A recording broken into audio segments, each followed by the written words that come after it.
My mentally unwell mother-in-law suddenly needs surgery where we live after finding out I'm heavily pregnant and is demanding that we house her. Posted by you/Althea names together. First time posting, so bear with me, it's a long one. A little backstory for context: I'm 8 months pregnant, and we already have a toddler. We moved about 4 hours away from my mother-in-law shortly after our toddler turned 1.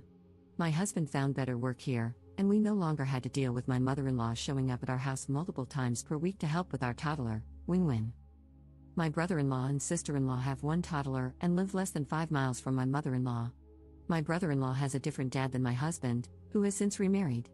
My sister-in-law has both parents, who live about 15 miles from them. My husband's dad passed away when he was 12, and both of my parents have also passed. This makes my mother-in-law our children's only living grandparent, which comes into play later.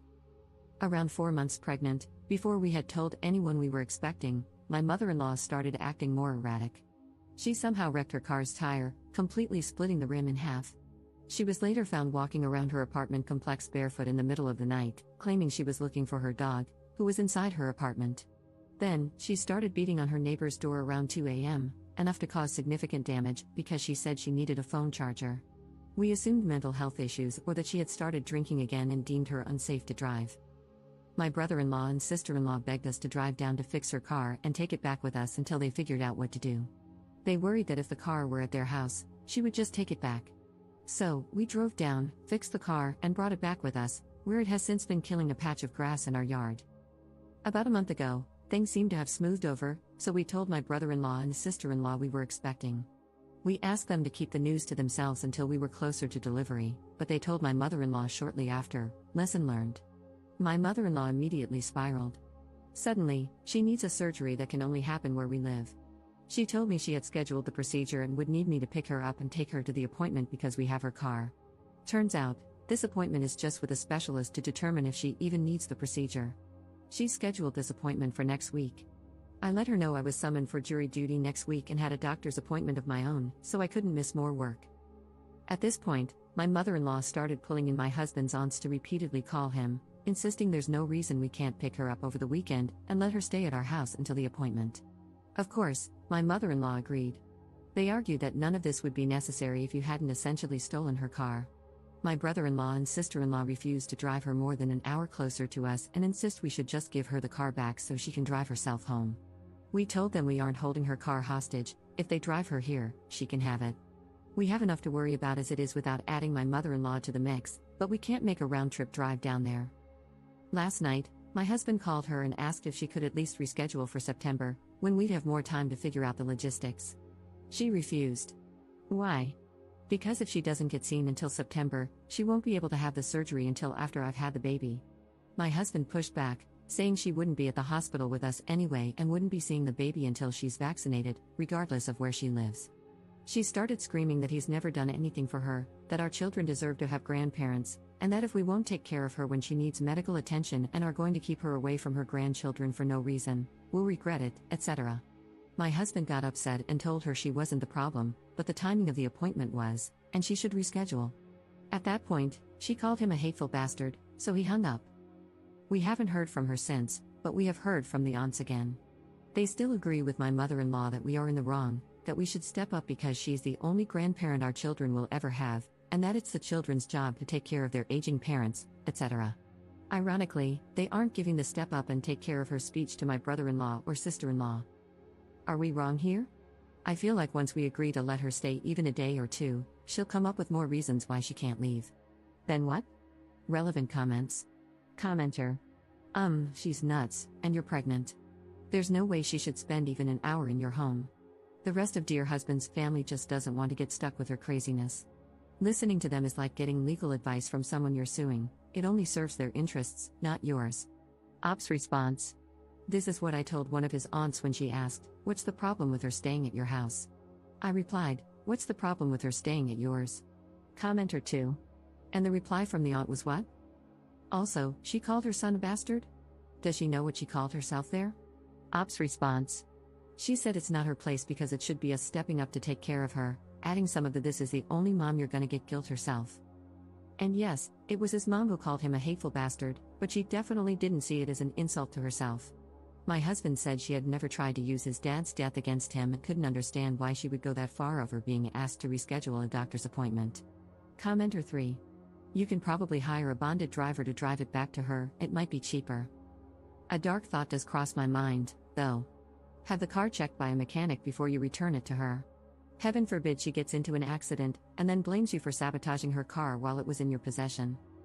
Personally, I would have a relative drive it over and drop it off with a brother-in-law and sister-in-law since it was their idea to have you take it in the first place. Give it back to them and let them deal with it, you have enough to do. Ops response. Oh, that's a very good point and something I could definitely see her doing. We will definitely have a mechanic look it over and provide us with something on paper stating the car's condition. If we don't take it to the aunt's house, we'll definitely be dumping it at my brother-in-law's house. Update 3 weeks later. So, my mother-in-law's appointment was 2 weeks ago. She stayed with Flying Monkey Aunt, and my husband and I took her car to the aunt's house. I stayed in the car with our toddler while my husband walked right past his mom, who was waiting for him in the driveway, and went straight to his aunt on the porch. He handed her my mother-in-law's keys and said, "We still don't feel that she is safe to drive, but if you do, you can be the one to give her the keys back." We had taken the car to a mechanic, who performed a multi-point inspection and provided us with a report stating that the car was in excellent condition. The only thing it would need was an oil change in 1,500 miles. Her appointment was the day after we returned the car, and it was with a stomach doctor to have a feeding tube placed. Head Flying Monkey Aunt called my husband after the appointment to inform him that the doctor wouldn't proceed with the procedure but said he would reevaluate in 2 months if her symptoms changed. I doubt that's what he actually said, he likely just told her no, but okay. My husband sent my brother-in-law a picture of the mechanic's report, told him we were done providing any future assistance, and wiped our hands of the whole situation. Fast forward to this week, my husband has been out of town all week because he was able to relocate with his job. They're covering all our moving expenses, the first 2 months' rent, the whole 9 yards. No one knows yet, as I've left it up to my husband to tell them when he wants. He says he doesn't want to tell them until we're already moved and settled and that he doesn't want them to know our exact location, just tell them the state we're in. We're beyond excited. A moving company will be coming 6 weeks after the new baby is born. We just have to make it until then, but we'll be gone by Christmas. This past Monday, the first day my husband was gone, he got a call from my brother-in-law saying that my mother-in-law is claiming she needs 4 new tires and new brakes. My husband called me after and said he laughed at him, asked if he wanted another copy of the mechanic's report, and when my brother-in-law said no, told him it was his problem to worry about now. Everything was peachy until last night, when my mother-in-law sent me a text that read, "Hey, how are you doing?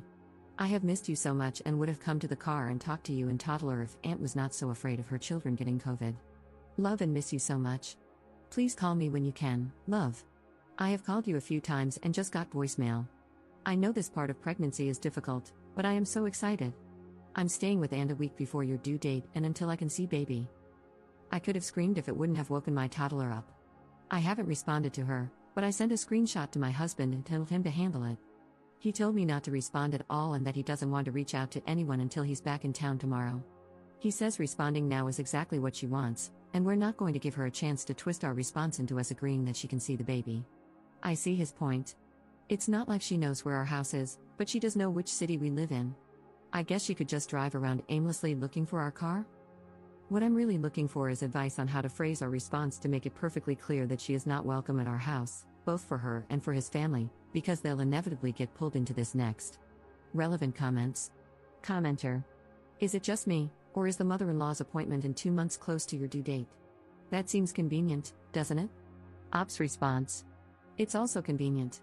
Everything is on her timeline, exactly what/how she wants it to be. Most of what she says is so contradictory that it drives me mad. When I finally heard that this appointment was for a feeding tube, I couldn't believe it. Who wants to sign up to have a feeding tube placed when they can eat normally? Second update 3 months later. We've done it. The baby was born at the end of October. My mother-in-law found out in early November and called my husband, saying how sorry she was that she missed it because she was in church. He literally laughed at her, told her he had to go, and hung up. My dear husband was planning to just ignore texts and calls from his family so that he could still be contacted in the event of a true emergency, but that plan was short-lived. The head flying monkey called to say that my mother-in-law would be coming to our house to see the baby for a few days the following week and would leave after her doctor's appointment. She had made another appointment for a feeding tube after the first doctor refused to do it. My husband remained so calm.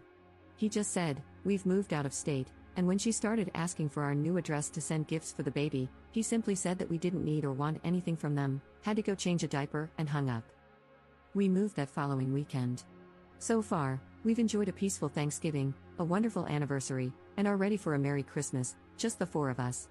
My husband blocked his family with the exception of his brother. I didn't want to push him to block anyone, so it's nice that he's come to this conclusion on his own, and our future looks so calm. Relevant comments. Commenter. Congratulations, I love reading the threads where the ops and their spouses actually do something about the problem. You and your dear husband are awesome. Ops response. 6 months ago, I was talking to / texting my mother-in-law every day. She would start calling around 5 or 6 a.m., and it was so hard to break away from that. 3 months ago, we felt so enmeshed, borderline codependent on her. Even though the daily calls and texts had slowed, it was hard to think clearly. Today? We feel free. Instead of worrying about a fully grown woman, we're able to focus on our growing little family. All that to say, it's a difficult process when you're going through it, but it feels amazing when you're able to cut out the toxic. Commenter 2. My mother used to call me very early in the morning, for example, 5 a.m., when she was old and needed some trivial assistance, such as changing a light bulb. She called on the landline, everyone else used the mobile. So, I unplugged the landline every night. I was certain she would be able to get herself to the hospital if it was an emergency. Her phone had a big button with a red cross on it, and that button dialed emergency services. Ops response. Similar for us. She would call and say something like, "Happy Tuesday.